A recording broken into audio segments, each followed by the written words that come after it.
પરમાત્મા આપણને આ સમજાવે છે કે તમે જેની સાથે હોવ ને એનું કોઈ પણ રીતે સારું કરવાના પ્રયત્નો કરવા, એનું ખરાબ થાય એવું ન કરવું. પણ આપણે તો એવું જોઈએ જેની હારે હોય એનું જ પાછળથી કાપતા હોય, એનું જ પાછળથી ઉડાડતા હોય.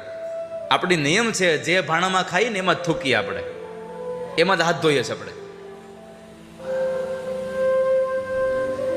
માટે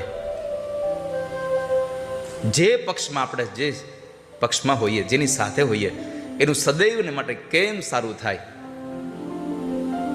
એવું કરીએ.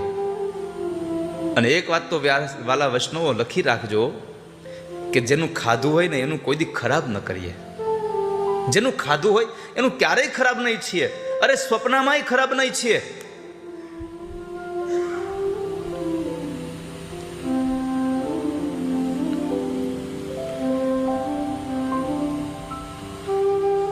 પરમાત્મા આવીને સમજાવે છે, દુર્યોધન ન સમજો.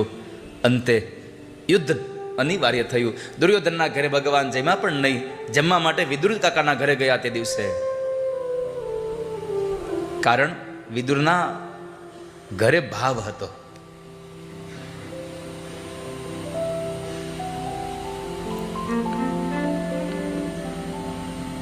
ભલે ત્યાં રોટલો જ ખાધો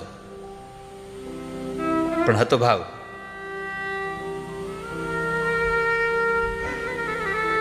કેળાની છાલ ભલે ખાધી પણ હતો ભાવ. નકર દુર્યોધનના ઘરે તો કેટલાય પ્રકારના મેવા બનાવ્યા હતા, એ ભગવાન ન ખાધા. પણ એકમાત્ર ભગવાને વિદુરના ઘરે ભાવ ખાધો. એટલે કહેવું ગમે છે